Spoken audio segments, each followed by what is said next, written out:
of beloved book podcast, Yeah, We Read It. I'm your host, Maggie. And I'm also your host, Laura. And we teased this in our final thoughts episode in The Maze Runner, but you're right, we're back with another season. Could be season 8, could be season 7, I don't really know. It's 9. It's 9, I was so close. Is it? I don't remember. We'll figure it out for next episode. Will it blend? Is it season 9? But we are doing You by Caroline Kepnes, and I fucking love the You series. I have written about both season 3 and season 4 of the You series. Yeah, Maggie's very, very into it. So yeah, we were taking a little bit of a shift from our normal YA and just focusing on the A this season. It feels like the stars aligned because the 4th season came out February 9th on my birthday, and the second half of the 4th season is like March 9th. And Caroline Kepnes is coming out with a new book in April. Yeah, so we're like, might as well talk about it. Yeah, it kind of seemed like God was telling us something. Yeah, and we actually did read this book previously for our friend Arthur's podcast, 2 Cents Critic. And now we're really doing the whole season. We're doing the whole season. I started book 2 today. It is I need a to. riot. Mine just came in the mail today, and I'm interested to see where it goes next. And these are 400-page books, so we're not gonna waste any more time. No, and we are just gonna get started. Yes, and also I'll be honest, these books could be way shorter. They could. Just wait till we get to Rhode Island first. Oh, okay. So this story of You opens up at a bookstore, and Joe Goldberg works there, and he sees a girl inside the bookstore that he works in, and he's enthralled with her immediately. Her name is Guinevere Beck, as you probably know her from the hit Netflix show. He is having his internal monologue, making some weird comment to himself about how she must be a horny girl because she isn't wearing a bra. Yeah, he tries to make small talk with her and ends up doing this very weird internet porn to Kindle as to reading pipeline. It's weird. Not good small talk because he's trying to flirt too, and he just went to 100 and he doesn't even know her. But Yikes. She gives him the time of day, and as boys know in boy world, that means that girls are fucking obsessed with you. But how can she be obsessed with him? Because she's buying a book for a friend and not herself, and that's a red flag in Joe's book because he liked the book she picked out, and now he's mad that it's not actually her reading it. Yeah. She ends up buying a Paula Fox book. Also, we learned a lot about different authors. Yeah, lots of media is mentioned in this. And he decides, I'm gonna put all my eggs in this basket, and does what, every normal sane boy does when courting a woman, which is follow her home after figuring out everything about her from the internet. And then he watches her masturbate, and that's page 11, folks. So we're really just diving into this relationship that is one-sided. Fellas, you ever watch a girl masturbate and then also read through all of her writing on the internet and think, this is a really bad writer, and still want to fuck her? Yeah, because that's exactly what Joe does. And you might be wondering, wait.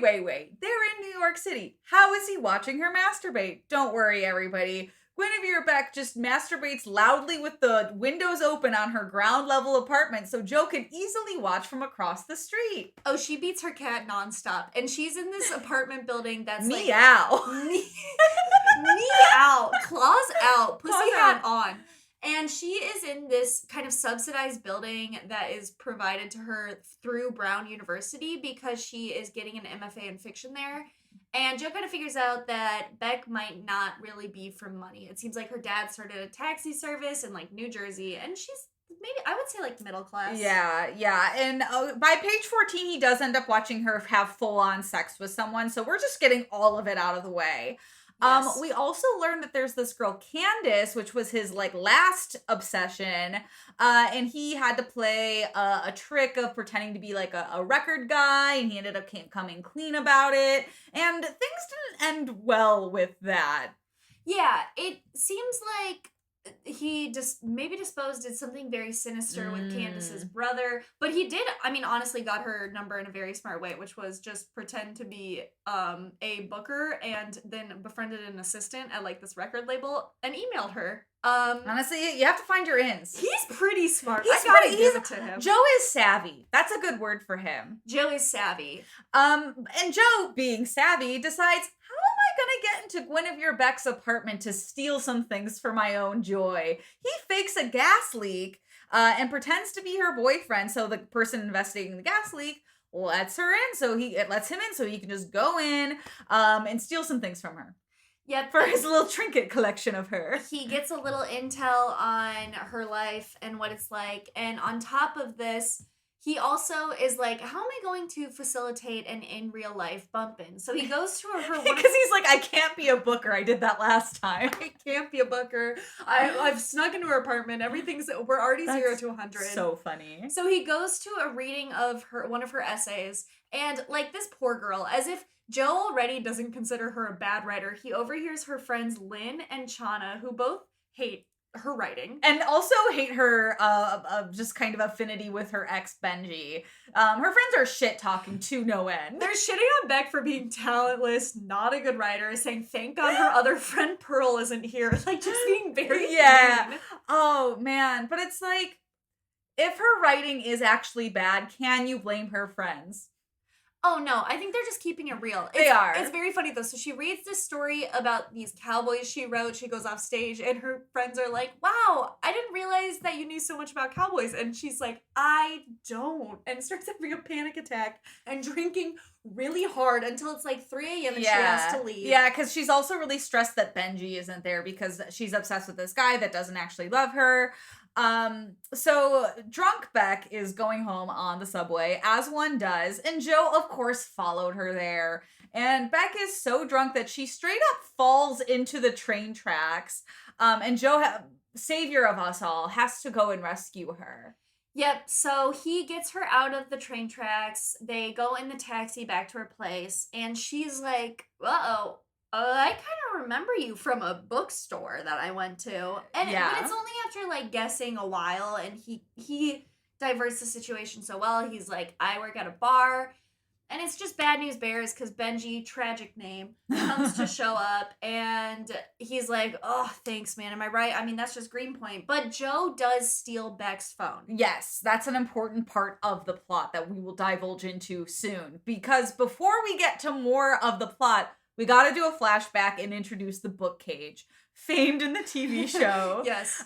We learned that Joe has worked in this bookstore for literally forever. It was Mr. Mooney's bookstore. It still is. He just kind of runs it now. Mm-hmm. And Mr. Mooney put a book cage in the basement to restore old books. And he locked Joe in the cage once because an old fancy book got stolen. And you might have a question at this point, like, freeze frame, does Joe have family? Joe's family, if he did have them, would not know that he exists because Mr. Mooney shut him in the basement cage for 3 days on September 10th, 2011, or 2001. No, 2001. Yes. 2001, yes. And wow, that sucked. I had such a brain fart there. So his dad thinks he died. He died in 9/11. It's my favorite plot. Wouldn't Joe be able to, like, get out and be like, no, I didn't. It's been a couple days after 9/11. Yeah, we still don't know. It never resolved. Like, it seems like he has daddy issues that then just kind of unfolded with Mr. Mooney as his caregiver. But I don't really think we ever get that besides some surface level. He came from an unhappy family. Yeah. So now Joe has Beck's phone and he is checking updates on it constantly. He's reading her emails that she's sending. He's reading the emails that she's getting, looking through her social media, all normal things. You know, normal things that you get because he's managed to hack into her email account, and also she gave him her email when riding home with him in the taxi. Yeah. And so he emails her like, can we get drinks? And she's like, it doesn't respond for 8 days, despite the fact that he can see her emailing other people. So he's like really freaking out. Yeah, but Beck does come to the bookstore to give Joe a gift for saving her. But Bex really doesn't want to go on a date with him. No. They do exchange a little email about potentially meeting up, but all of that completely like goes away because whenever Benji comes back into her life, she's just hook, line, and sinkered. She cancels the meetup with Joe, and Joe is like, this is really bad. And what Beck doesn't know is that Joe is, like, setting his eye line on Benji. He's like, I gotta get rid of the problem. So he schedules a tour of Benji's brewery. sneaks into Benji's boss's room, gets his email, and poses as a vulture critic, like very well-known New York magazine, and emails Benji to come meet him at Mr. Mooney's bookstore for an interview. And Benji doesn't even Google, like, the LinkedIn for the guy he's pretending to be. Nope. I think Joe makes some lie about how there's, like, a cafe in the basement or something. And Joe ends up putting Benji in the book cage. Oh, yeah, he gives him a Xanny water. Yeah. Some Xanax and some water. Yeah. And it's a whole mess. Benji obviously isn't happy. Benji, not a good person, but does he deserve to be locked in the book cage? Up for debate. Probably not. I really do love Joe's ethics of going about this, though. He carries him downstairs, tweets a photo of a hot woman that Benji is obsessed with from his phone, so Beck might see this and maybe drop Benji, because we gotta pull the big cards out. Yeah, and this is also weird because Joe wants people to learn things when they're in captivity of his, and he like asks the people he locks in the book cage like what their 5 favorite books are, and then gives them to read, and then he'll quiz them on them. And Joe gets pissed because Benji lies about his 5 favorite books, and he's like, I never even read this one. And Joe's just pissed. Joe's not having a great day. There's a Stephen King book event happening. He is pissed at the Stephen King event at his bookstore. But he finesses an email from Benji's email to Beck, essentially like goodbye. He takes $2,000 out of Benji's account and says that he is going on a bender and is like, see you later, kiddo, to Beck. So if someone called me kiddo who had been inside of me, I would probably never talk to him I would again. Probably die from just embarrassment. Yeah, and Benji's trying to piece together that this is about Beck. He's like, I recognize you from the cab, Joe. Do you want Beck? Because you can just kind of because Benji does not care about Beck. And I think that's the saddest thing, is that like Joe is putting in all of this effort because Benji has what he wants, even though Benji doesn't really want it. No, Benji does not give a flying fuck about Beck. Benji's like, yeah, like, let me know what I need to do. You can have her. I'll leave. Once Joe gets people in the cage, they're so agreeable. Right? I mean, I would be. You gotta survive. But now that Benji's out of the picture, Beck is willing to go on a date with Joe, and he's putting on the schmooze, but he does make a falter here, and he accidentally brings up Pitch Perfect, which he knows that Beck watches all the time from stalking her. Mm-hmm. So he has to freeze frame, and he's like, I saw it on your Facebook. Even though we're not friends, I saw it on your Facebook, because that's what people do. You Google someone before you go on a date with them. It's a pretty devastating delivery, too, because he essentially is like, you just kind of look like the girl who would like Pitch Perfect, and eviscerates Beck on the spot. Yeah, and when he gets back from this date, he decides to do another test to good old Benji in the basement, because Benji has a club soda company, so he gives him like 3 different cups of club soda and tells him saying, hey, tell me which one's your like luxury club soda. And Benji's freaking out because they all taste the same. Benji technically is right, though. And none of them are home soda. And Joe is mad because Beck is, once again, emailing someone from class about essays and not the homies about what a god Joe is. Because he just came off this date thinking that it was perfect. He, at one point, admits he's like, oh, she wants me so bad right now. It must have been so hard for her not to fuck me. Yeah, Joe really thinks highly of himself, which is shocking for a guy who makes minimum wage at a bookstore. He's a narcissist. He's got a complex. Oh, 100%. But we do get a little backstory here about one of his old coworkers, Sarah, that he hated, because he compares Sarah to Peach Salinger, who is Beck's friend from college, who is a descendant of J.D. Salinger, author of Catcher in the Rye. And we get a little bit of an intro before of how Beck's friends think of Peach, and then we really get to know her at this party at her house that Beck brings Joe to. And Peach is kind of bitchy. Beck apologizes because she's like, I'm sorry she's bitchy. She's just nervous. And Joe's like, I'm kind of afraid that your friends don't like me. And I would be too, because her house is $24 million. Yeah, it's a lot. But Joe's trying to put on good boy looks, and he ends up bonding with Peach over a Woody Allen movie.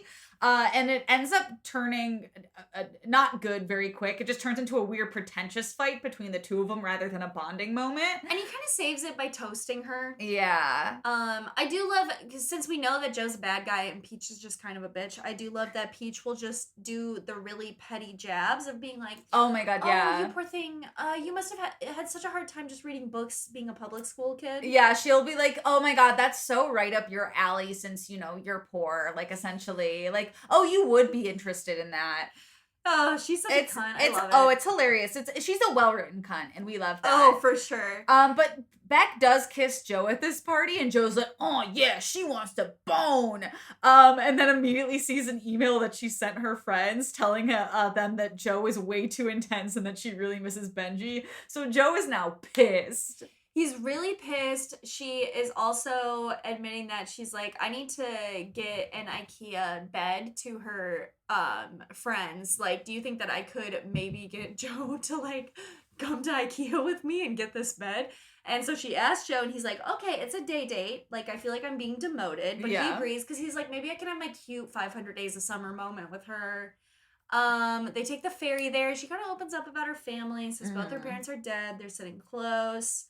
And the whole energy kind of shifts when they're at IKEA, and he is telling her that he really likes her whole energy and really likes her, and she's starting to feel safe with him. Yeah, and Joe like immediately thinks he's been promoted to boyfriend off of this whole situation.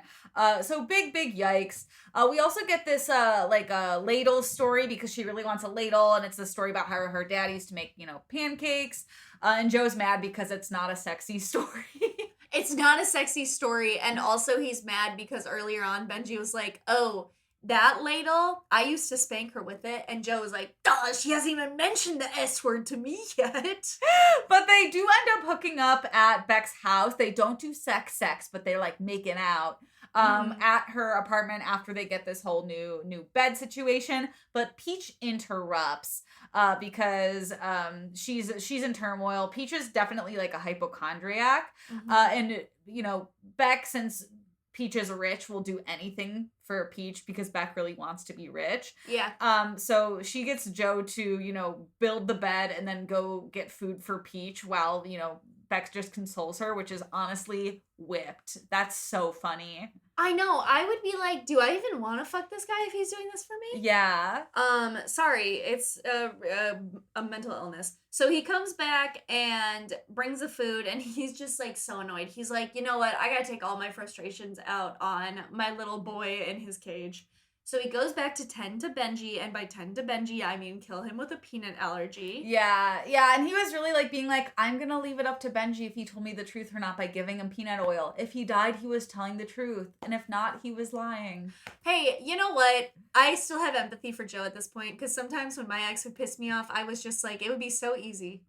It would just be so easy to kill him. Maggie. Anyway, so he orders a cremation kit. Cremation kit off of Amazon. Apparently you can get those. This is a sponsored ad. And he brings you want to sponsor us at Cremation Kits? I want Cremation Kit, Four Loko, and Domino's to sponsor me. Honestly, that's the holy trinity of sponsors. So he brings Benji's ashes to this lockbox that Benji has that's just full of shit that Benji has stolen from different places, and just like lays his ashes to rest in his own storage garage, which I thought was really funny. Like that's so disrespectful. That's hilarious. He also takes a hat, just a hat for good measure. Just a hat, for another disguise that he needs. After this though, Beck starts avoiding Joe at all costs. She's really wrapped up in Peach. Yeah. Peach and her, though, do eventually start fighting after her kind of like avoiding Joe for 2 weeks. And Joe is like, thank God, because he's been watching from the sidelines. He has her phone. Yeah. He's thinking she's going to start coming back to him if her and Peach are fighting. And she does, but she really just starts to use Joe to just complain about Peach, which is not what he wanted. So he does get her a horse-drawn carriage and makes it so that Beck really wants to bone him. Yeah, it's like kind of hot. They go to Central Park. He's fingering her on the carriage. Oh my God, I forgot about that. Sorry, young adult listeners. Uh-oh. It's sexy season because Maggie needs sexy season. Yeah. And they go to the restaurant. They're still kind of handsy, and the doorman interrupts everything to be like, Peach called. There's an emergency. Someone broke into her house, and Joe's like, okay, well, when I broke into her house, I didn't think it was going to be this much of a fuss. Because he did actually break into her house, but Beck leaves this date. She goes to Peach's rescue because Beck will do anything so that Peach is happy. Yep, and Joe kind of just tags along, but she's only focusing on Beck, so Joe's like, I'll see if the apartment, if it's clear, if everything's okay. And he finds a little box of hot photos of Beck that Peach has taken. Yeah, we find out that Peach is obsessed with Beck as well. So something that him and Peach have in common. They should just bond over their obsession of Beck. He does what you do when you find hot photos and masturbates to them. In the stranger's room. It's very normal. But now he's like, I gotta get Peach out of the picture. Peach is the new Benji. So he starts tracking her daily runs and starts getting really good at running. And ends up just attacking her one day by hitting her with a rock. And he's like, great, now that that's taken care of, someone will find her. She is dead. Oh no, but Beck is all mine. No. Peach is still alive. Yeah, she actually ends up in the hospital. And even worse, the get well better gift that Joe sent, which was just a happy face balloon, he gets his ass chewed out for it by Beck. She's like, how are you going to send a happy face in a time and he's like I'm this? happy you're okay. And she's like, no, that's insensitive. She's like, 2 more weeks, no text. But before, while this is all happening, Beck's in the doghouse. Sorry, Joe's in the doghouse. He starts seeing Beck emailing someone called the captain and how they're meeting up in like what, Maryland?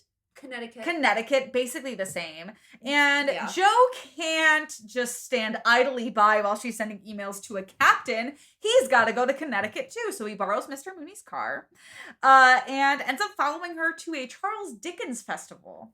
Yeah, it's also pretty weird because, like, the emails, I mean, I kind of assumed the same. It was like, I got you your gift, or your costume, does it fit? And she was like, yes, Dad. No, wait, I think the captain, you're right. Yeah. Weird.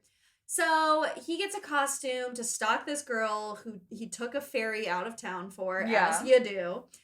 And he gets a beard, he follows her around the Charles Dickens Festival, and we realize her dad remarried to a lawyer and has 2 younger kids, and Beck kind of feels out of place here. Yeah, so that means her dad isn't dead, y'all, and she was lying about it. But Joe's more concerned that Beck has actually seen him meandering about stalking her. Mm-hmm. So he's not too focused on the fact that she was lying about this whole thing right now. No, on the ferry, he has a little run-in with the stepmom, and he's just, like, getting the fuck out of there. He is driving back to the city in Mr. Mooney's car really quick. She's calling him a lot. And he's like, oh no, she saw me.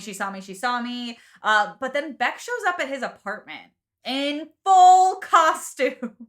Yeah, because Curtis, his coworker, gave Beck Joe's address, which it seems like a breach of whatever. Yeah. HIPAA. Sure. HIPAA violations from the bookstore. So she's like, I'm sorry I called you so much. You must think I'm crazy. The truth is my dad is alive, and I don't know why I hide it, but I went to this festival so he'd give me money to help me with college. And then they end up making out and falling asleep, which would probably be sweet if Joe wasn't so awful, and also Beck wasn't so awful. They're both really awful. And Joe is really stressed out because he has all of her shit in his apartment, like panties, stuff he just stole that he's kind of hoping she just doesn't find. Yeah, he's like hiding him around the next morning. And then he immediately goes to the bookstore to fire Curtis for telling him telling Beck his address. Yeah. And Curtis is like, oh, come on, man. She was real hot though. I bet you loved it. Yeah. So while he is out doing this, and also they still have not had sex yet. Yeah, and it is page 230 by this time, people, and they still haven't had sex in this 400-page book. So they're heading to Macy's, and she's like trying to return these pants, and he's like, nah, how about you try them on for me? And that move works because in the dressing room, they both go and he gives her oral, which congratulations. But you're still not getting any. For how much he's trying, he's still not getting any. He's putting in a lot of work. Like Beck is in charge. Beck is so in charge. Yeah. But now that she's so worried about money, he's like, great, now that I made you come, how about you get a job at my bookstore? And so that's a weird occurrence. But Beck's like, yeah, I'll start working with you. And then he hires another person named Ethan so that him and Beck can go out on dates still. Yeah, and we kind of love Ethan because he's just horribly optimistic. He kind of reminds me of like Winnie the Pooh, if Winnie the Pooh was a person. Yeah. And Ethan starts working with them, and eventually they set up Ethan with Beck's nemesis Blythe from her writing classes at Brown, and they start dating. And they're like, oh, maybe we could go on double dates. Maybe it could be cute. And Joe and Beck's get a dynamic going on very early. It's very sexy librarian, boss and receptionist sort of vibes with them, because Beck's always like, oh no, mister, is this okay? And Joe loves it. Yeah, Beck is showing collarbone, and she has to go home because she's out of dress code to put on, and she puts on a sexy number, and she comes back in, and they fuck at work in the cage. And he comes immediately. He doesn't last long at all. It's embarrassing, and he knows he did bad. Oh, yeah. She goes home after this. They debrief, because she needs to take care of Peach once again. Yeah. And the next day, the sex is so bad. She texts Joe that she can't come into work. Yeah, and she starts avoiding him. It's that bad. It's so bad that she couldn't even face him afterwards. Yeah, so she's making plans with friends, but also Joe, he's getting so stressed out. But he's also, there's at some point, not really sure where my notes are going on this one. So she's kind of keeping him on the line, and he's thinking that she's gonna come back, and he's getting excited. He's like, oh, she's going to come over because she's emailing me again. And then she bails at the last minute, and he's like so upset. He breaks a vase. Yeah, he ends up seeing an email she sends to her friend that says she's gotten too invested too fast again. So we know this is a reoccurring theme with Beck. Yeah.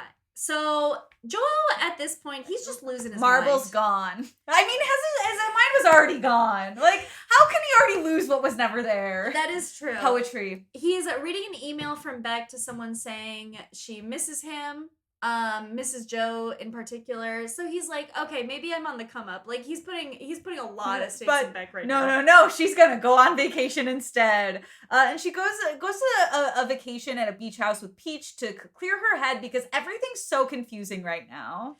Yeah. Meanwhile, while Joe is back in New York City, kind of tending to his own wounds, he's getting a haircut. He's just watching the emails go back and forth. And there is a distinct line between Chana and Lynn, who are like, Beck, you should just talk to Joe. And then Peach, who is like, I think that we just need to get you out of the city, get you away from him. Yeah. But then Curtis comes back into the picture. Curtis, the guy that Joe fired, he comes back to the store in a mask and fucks up Joe's eye. Because of course he does. Vengeance. Yeah. Damn, Curtis, okay. So Joe is like, you know what? My life is not going well. I'm just going to hatch a little plan. And his plan is that he is just going to go up to Little Compton, Rhode Island, which is where Peach and Beck are on vacation, to kind of hang around. Like, I don't know if he was like, I will get invited into their house if they see me outside of the house. Yeah, they'll coincidentally see me in Rhode Island and be like, come on in. So he goes up there, he borrows Mr. Mooney's car, immediately shit goes so south because he hits a deer, and it's just like bleeding. This plan is like the least thought out we've seen Joe. Like, he's just like, oh, I'm just gonna go there and it'll all work itself out. And it's like, how is he just gonna show up at Peaches? He just got the shit beaten out of him by an old coworker. But who's in high school, by the way. Curtis is 17, y'all. I don't think we mentioned this. He got beat the fuck up by a high school kid, and then he gets rammed in the ass by a deer in this car that isn't even his. That's the thing. He's so nervous people are going to shame him for just graduating high school and not going to college. But if I learned that he got beat up by a high school kid, that's way more embarrassing. He's like, what, like 24, 25? Yeah, how old is Joe supposed to be? I'm not sure. I don't know. Get it together. So he gets hit by a deer, or no, he hits a deer, he's bleeding, and I don't know, we're just like, is he gonna show up? We're just like, yep, the plan continues. So he keeps going. His car is fucked. He watches Peach through the window and is like, I have no plan what to do. And he crawls into the neighbor's boathouse and just sleeps there. This reminds me so much of like our talk with Kieran Scott, our last episode where we interviewed Kate Bryan, who is Kieran Scott. Yeah. And she talks about when she writes these like crazy plots, she'll write down like the 10 most insane things that could happen and then picks the craziest one. That's what I feel like Caroline Kepnes did during this scene. Oh my god, no, for real. So he falls asleep in the neighbor's boathouse, and he's waken up by a cop who the cop's just trying to suss out the situation. And that's a good cop. That's a good cop. But in sussing out the situation, he doesn't ID Joe. He just takes him to the hospital. And he's like, it's not weird that this guy's just sleeping in a boathouse in like rich Rhode Island. I have to feel like if somebody broke and entered into even a boathouse in Richville, Rhode Island, a cop would be like, you're going to prison for 10 years. Exactly. This gives what I think the Hamptons would be. So I feel like they would not be This has to be Hamptons adjacent. So he gets stitches and the cop starts asking him questions, but he puts on the acting little repertoire. He starts crying. He's like, my mom died. And then the cop just stops. Man, if it were that easy in real life. I know, seriously. To get cops to just be like, oh, okay, I'm done. And he's not deterred. Hey, folks, we gotta remember the plan is to get to Peaches and figure out what's going on. So he goes back. He just goes back to Peach's house. We have this whole runaround section, and he just goes back. He just goes back to Peach's house. The cop has, like, sewn him up, and the cop brings him to the train station. And he's like, no, I gotta go to Peach's. So he goes to Peach's, he finds a different boat shed to sleep in. Because there's more than one boat shed, and that's very important. And he wakes up after 2 nights booked in the boat shed Airbnb. He sees Peach and Beck, and he's like, okay, this is my time. It's go time. It's go time. So he breaks into Peach's house because he hasn't charged his phone at this point either. He got the shit beaten out of him by coworkers. And was his phone still on at this point? I don't remember. No, it wasn't. Okay, it had to be dead at this point. It has been snowing in Rhode Island, so it's also cold. But he's like, I don't need to eat food, nor do I need to use the bathroom. What I need to do is masturbate into Beck's leggings, which I know exactly where they are in this house I've never been to before. So he's in this mansion, and he hears them come back, and he's upstairs, and he's like, uh-oh.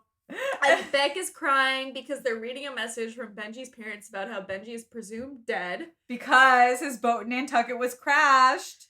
Yeah, they also think he's been doing drugs, which is besides the point. Yeah. Peach gives Beck a robe and, like, some tea to try to calm her down, and Joe is like, I did what I came here to do, which was masturbate in Beck's legs. So I'm gonna sneak down the stairs. All of this trouble just to jerk off into a pair of leggings. That's so funny. He totaled a car. I think he probably killed a deer. He slept in 2 boathouses. He had to cry and lie to the cops, only to just jerk off in a pair of leggings and be like, cool, I'm out. Yeah, but he can't be too far. He needs to watch Beck and Peach have an interaction. So he jacks it and jacks off. And nice. Thank you. That's a bumper sticker. Thank you. And is standing at the window as Peach is, like, giving Beck a massage, trying to calm her down. And it's like a sexy massage. Yeah, she's, like, starting on her thighs and then working her way up. And, like, at first, Beck doesn't really seem not into it. It seems like maybe Beck was like, this is a long time coming. But no. Beck comes too. She is not gay. Readers, we're sorry. She is not gay. And you probably thought she was a bi icon, but no. We don't know. Beck has a come to Jesus moment and goes, whoa, I'm not. I'm not gay.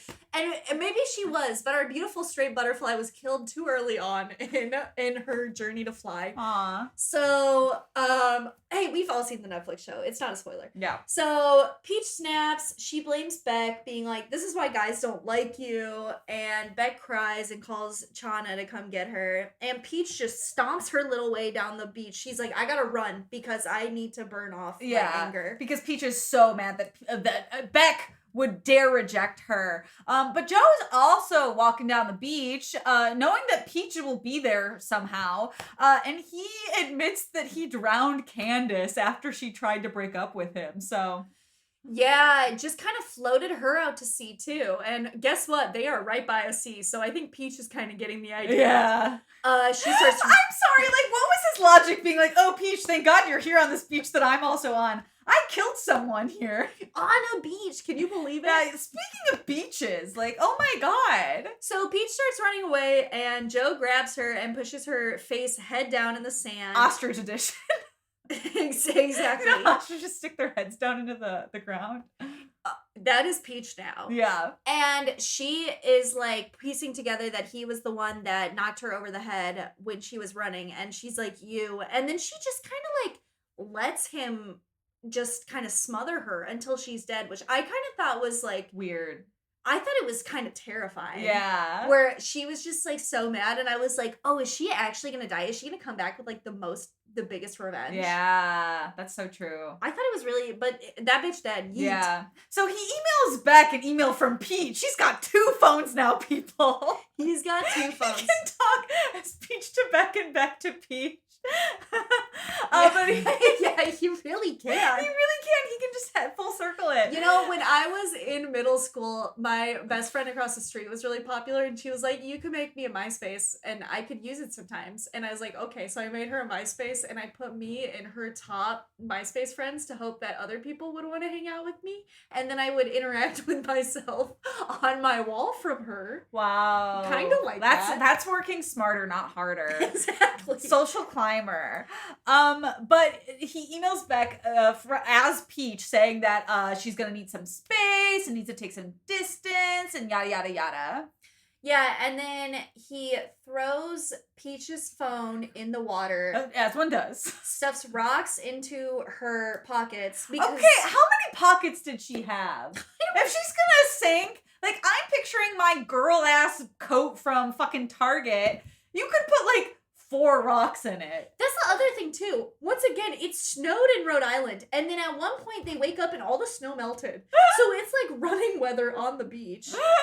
But he stuffs these rocks in her coat, floats her out to sea like she's Virginia Woolf. Yeah. And after the email that Beck gets from Peach, she calls Chana, and she's like, "You know what? Peach always leaves me, and I feel better. I'm on cloud 9, and I miss Joe." And Chana's like, "Yes, bitch, Peach sucks." So it's like, it's fine. No one cares. Yep. And he is driving home from Lil Compton when he forgets. Lil Compton. I think that's what it said in the Yeah, book. that's really funny. There is a vital thing that Joe forgot, which was he really needed to pee when he was in Peach's home. So he just found a cup upstairs and just let it whiz in a jar. Hey ladies, don't you hate it when you leave your piss in a cup of the house that you weren't supposed to be in? We've all been there. We've all been there. This is an ad for a cremation kit off of Amazon. And now you're thinking, where is this story gonna go next? Yeah. And it's to therapy. Yes, finally. I think we're like 300 pages in now. Yeah. We're nearing the end somehow. We decided, okay, it's time to go to therapy. So there is this therapist that Beck has been seeing. His name is Dr. Nikki, and Beck isn't really emailing anyone for like 2 weeks. And that sucks for Joe because that's the only way he gets to know exactly what she's doing at all moments of the day. She's not texting anyone back. She's only going to therapy, not drinking, just writing. Boo. Boo. I know. What is this? Little House on the Prairie? Yeah, yikes. Like, at least check Instagram.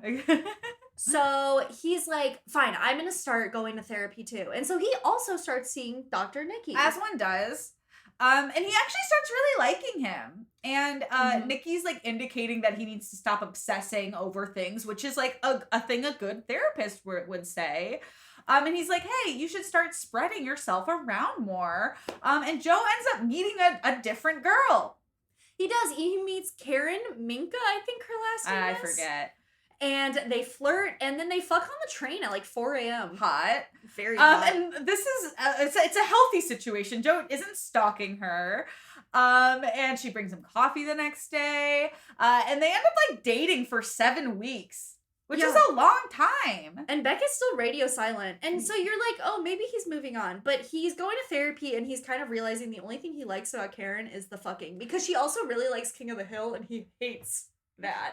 He really... Wait, no, it might not have been King of the Hill. I think it was the one with Paul Blart Mall Cop. Oh, King of Queens. Yep. I was going to say, the King of Queens is fair. King of the Hill is a good show. No, King of the Hill is good because I was like, there's no way she I was about to be like, would King of the Hill really be a deal breaker? King of Queens might be. But to Joe, everything's a deal breaker. Yes. So in therapy, Dr. Nikki is reading the notes he made Joe write up of what he loves about Karen. And in this moment... Dr. Nikki reveals a little too much about himself. He oversteps the therapist line. He says he doesn't love his own wife. Yikes. And he's like, no, that was really stupid. And so he broke the confidentiality rules that are in place. Mm-hmm. And so he's like, oops, I gotta back out of this. I can refer you to a different therapist, but I gotta get out of here. I'm not doing hot. So Joe starts spiraling. Oh, because Joe can only have one therapist, and it was Dr. Nikki. That can. Dr. Nikki, we kind of make the assumption, him and his wife hit a bump. And so he picks up a call. He has to step out for a call. And while he does, Joe has convinced this doctor that he has OCD and he's specifically obsessed with the music video. So he goes into Dr. Nikki's computer and sends himself all of the email correspondence between Dr. Nikki and Beck. And when the doctor comes back, the doctor's like, you were looking up that music video, weren't you, buddy? And Joe's like, yep, and now I must leave so I can go look at all of Beck's therapy files and dump Karen, the only healthy girl I've ever been with. Yep.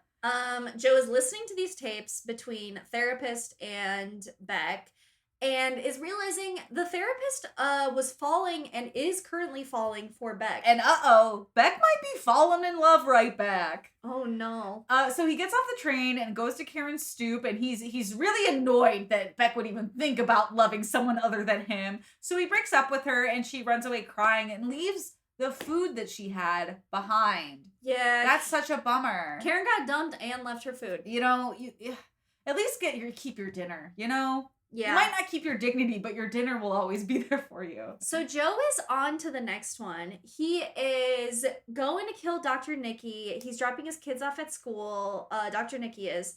And Joe is like following him the whole day. He's like, all right, I can't do it now because it's like daytime. So I need to schedule a time to come back when it's easier to kill him. Yeah. So once he learns the schedule, he's like, I got it. So I know what I'm going to do. It'll be easier to kill him when he goes home.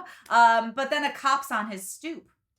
Yep, this guy stands up. He's like, oh, shit, is it about the bodies? But it's not about the bodies. No. It's Karen's brother. Oh, no. Who's like, you disrespected my sister. I also imagine him really Italian. Yeah. Yeah, I imagine that too. And very New York. So Joe gets the shit beaten out of him, but he will not be deterred. And this is the second time Joe has just got his ass whooped by someone in this book. I mean, this guy probably could have beat his ass. Actually, third time if you count the deer. Hey, third time's a charm, everybody. But, he has got to keep going because, like us, we must work towards our goals. So he starts tailing Dr. Nikki. He's got a baton he's going to kill him with. Weapon of choice is a baton. Not sus at all, just walking around the night with a baton. And just as he's getting ready to do this, who calls but Beck? Beck calls him and she's like, I need to see you immediately. And he does. He goes there and she says that Peach died and they found her body. And he's stressed because it was a reported suicide, but like that could tie back to him.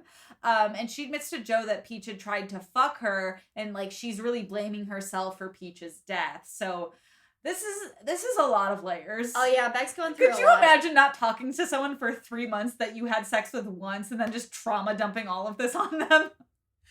I don't think I ever would. I would be like too stressed. You would think that you would have a better community. Like, I don't know why she doesn't go to Chana or Lynn. Right?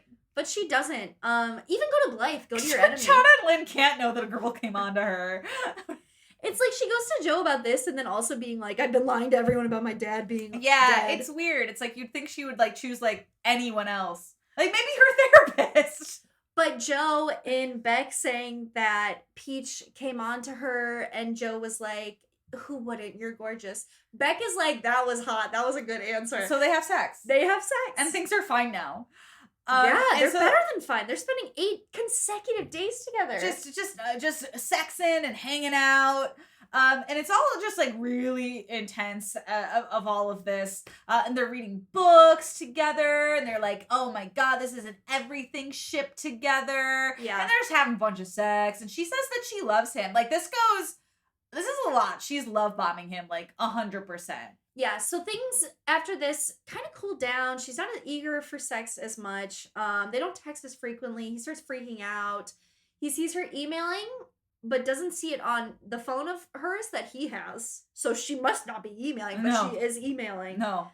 And she's in the shower, and when they fuck in the shower afterwards, he's like, we should do that again. And he just gets back the dreaded K. Honestly, I haven't gotten just like a single letter K in so long, and I'm so glad that I've never been in that situation recently. Because that shit's traumatizing. It's awful. So Beck's being evasive, and she's like lying to him about class being canceled. This is what he's finding out. So he goes and flirts with a girl in the store with a fraudulent credit card. Yep. This girl's name is Amy Adams, and she will come up later on, but not right now, because right now he needs to get home to Beck, because Beck is at his house. And she made him a pie, which She like, baked a pie. How did she do that so fast? Pies take a long time to make. Like, if she made like instant cake from like a Pillsbury box, that's easy. But a whole ass pie? Okay, Beck. So he's starting to imagine his life with her. He's like... The pie really changed him. He's like, do you want to stay the next night? And she's like, sure. And then he's like, do you want to move in? And she's like, maybe after I finish grad school. So he's looking at her emails again, and he ends up buying her this Victoria's Secret thing that she wants, and the Pitch Perfect DVD, because that's her personality. And after work, he goes home, and he's like on cloud 9. He's thinking everything's great, but he finds Beck looking through this hole in the wall of all of her shit. His shrine hole. She found it. So she starts yelling at him, understandably, about how insane and psychotic he is, which makes sense. And he just snaps and hits her head against the wall. And then he takes her to the cage. Oh, yeah. Let's settle this in the ring. It's cage time, baby. Like, Beck is gonna get the chair. You've heard of Monday Night Raw, and she's about to face it. It's hell in a cell in this hour. corner, it's Beck locked inside the book cage. So while she's down there, he goes to her place and finds a hidden MacBook with a ton of emails that are exchanges between her and Dr. Nikki on a different email address. Yes, on a computer that Dr. Nikki actually bought for her, which like flex. Okay, daddy. Yeah, Joe never bought her a computer. And these emails are like saying, I don't know what he's gonna do without me. Like, I'm the only good thing in his life. He's such a loser. Yeah, yikes. And now Joe's like thinking, okay, what am I gonna do? I'm gonna concoct some emails from her to other people about how she's taking a break from everything so she can stay in the cage as long as he wants. Yeah, and it's not good news for Cage because it's quizzing hour. Oh, I forgot about the quizzes. So he quizzes her on the stuff that she emailed Dr. Nikki of basically her shit talking Joe about how he's the only thing in his life. And she's like, no, I didn't say those things. And then he's like, come clean. And she's like, okay, fine. I will do better. And the doing better is him giving her the Italian version of Da Vinci Code by Dan Brown for her to read. Because he's like, maybe we can trauma bond by both reading the Da Vinci Code. Yeah, you know when you just trauma bond together by reading the Da Vinci Code. It is trauma bonding. But Beck's being smart in this situation because she's going with it. So she's being super easygoing. She's reading the book. She's loving life. He's loving her because she's having the best time in this cage. And she asks how he got Benji in here. Like, so she's asking interested in how he offed her ex. Yeah. And he just tells her. And she's playing this role very, very well. And she's not given stressed at all, which is really great for her. Yep. And Joe is like, you know what, you're doing such a great job. I will go get you ice cream. And when he comes back, Beck is just kind of naked. Yeah. Beck's just naked and she's like, get in here and fuck me. Yeah, and she sucks him off, as the kids say. And then they hook and then they fuck. And she could take this opportunity to like probably escape, but she doesn't. No, she's got to play the long game. They kind of nap a little bit together, and Joe goes upstairs the next day around 4 a.m. to get ready for work. He's like washing himself in the bathroom, and then he kind of senses that something is wrong. And he hears Beck yelling at the front door because she can't unlock it. She's yelling for help, and Joe, mad. He gets her, drags her, and takes her behind the counter and muffles her up. And yeah, it's a lot.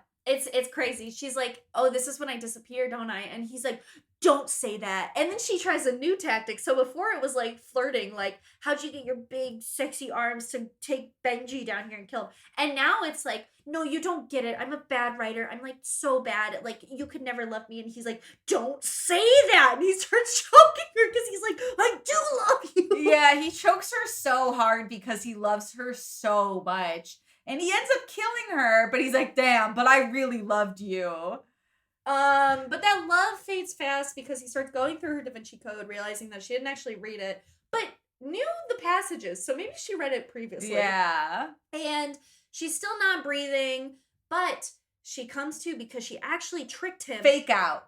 And grabs his ankle because she was holding her breath, and she tries to run away, but he swipes her legs and gets on top of her, and he really chokes her this time. Yeah, not because he loves her, because he's mad. No, it is like aggressive. It was honestly pretty traumatizing to read because he like breaks her collarbone and like collapses her lungs. It was really graphic. Lot. Yeah, and it's like, now you're gone from this world. It's a lot. It's just like, ugh.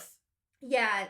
And so now he has to get rid of the body. So he does what any of us would do. He drives upstate to bury her and make it look like the therapist did it. Hilariously, he buries her in the woods next to this wedding where he's like, well, we could have gotten married. But can't now because I murdered you.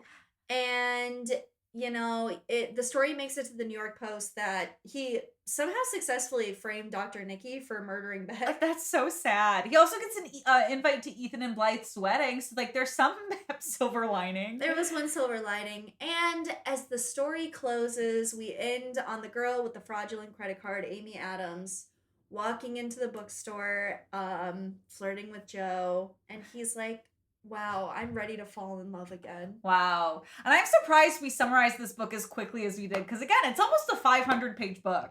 It was really long, and the next book is like 420, but I have started it, and boy, it's so fucking funny. Oh, I can't wait. It's gonna be wild. Let's do our canceled character of the week. Okay, well, it feels like Joe is gonna be obvious. Yeah, so maybe we shouldn't choose Joe because we know Joe's gonna be canceled. So I'm going to put my... This is the secondary canceled character. The secondary canceled character, I was going to say, I really hate that he gets framed in the end, but I do think Dr. Nikki. I was thinking Peach, because she's like such a manipulative friend. Oh, that is true. I mean, it is like pretty gross to obviously not only try to control your friend's life, but also the naked photos. Yeah. What the fuck? Yeah. I thought Dr. Nikki just because he doesn't love his wife. He doesn't love his wife. He's clearly older than... Yeah, I think, Dr. Nikki clearly is like doing like a power manipulative thing. And it's like, that is your client. Yeah. You're like building an emotional relationship with them because that's their therapist. Yeah. I'll concede to Dr. Nikki. That's a good choice. I would also concede to Peach. Let's do a tie then. We've both conceded to the other person's answer, so now it's a tie. And we're going to celebrate this tie with our favorite segment, our top 5. Woo! And this week's top 5 is the top 5 festivals Beck could have gone to with her father instead of the Charles Dickens one. Because Meggie and I, we love to think of real and fake festivals that people could have gone to instead. Mm-hmm. So Meggie, do you want to start with number 5? Yeah, I was really passionate about this one. I kind of wish that it existed, but I would like to see them go to a Chia Pet festival. And what that entails, we don't know. Use your imagination. There could be a big one in the town square. You could get a little Obama-shaped one. There could be just like a little kiosks of different chia pets. That'd be fun. Someone make There it could be happen. like chia seed pudding. There's like the snacks. Oh yeah. Number 4, Comic-Con. I think it'd be really fun to watch Beck trying to have like a heart-to-heart with her father, with them wearing like spandex suits and from like a video game or a comic book. What character do you think she would be? Oh, that's a great question. I think she'd be Black Widow. Yeah, I could see that. I'm trying to think of something like more lame or something. I don't know. I'll think on it. I kind of think Black Widow's lame. Yeah. Personally. Number 3, I actually found this from a listicle. This exists. The Air Guitar World Championship. What if her dad was an air guitar enthusiast? How cool would that be? It's in Australia. How are you going to find them then, Joe? He's going to swim. Number 2, it's coming up soon. Oh, 'cause Meggie told me it's Eurovision.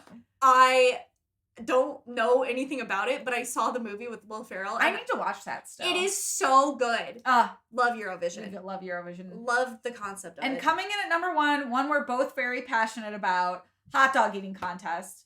Yep. I would like the Coney Island Nathan's hot dog eating contest. Yes, because that one Joe could drive to. It makes perfect sense. It could. Yeah. And watching them just scarf down hot dogs, trying to have heart-to-hearts. It would be great. I think it'd be great. Awesome. We did it. We did the whole book. We did the whole episode. Season 8 or 9, done. First episode, done. I think we did a great job. Yeah. And while you're here, make sure to check out our buddy Arthur's podcast too, 2 Cent Critic. If you're in the mood for discussions and reviews about books, movies, TV shows, head on over to 2 Cent Critic, the podcast where host Arthur Howell and a whole range of special guests take the time to break down plenty of media. We got contemporary romance novels, some Netflix movies, some MCU content. So tune in on all podcast platforms and check it out on Twitter and Instagram at 2_Cents Critic. There's new episodes every Wednesday, just like us. Arthur's our buddy we met through the podcasting world, and we love him. So definitely check out his podcast. And thank you for listening. Make sure you follow us on social media at Meggie_and_Laura on Instagram. That is the best way to keep up with us because everything we do is posted there. You can also keep up with us on TikTok and Twitter at YaWeReddit. And you can also email us at MeggieandLauraPresent@gmail.com. Send us an email. We love emails. Yes, we do. And that is going to be our first episode on you. Bye. Bye.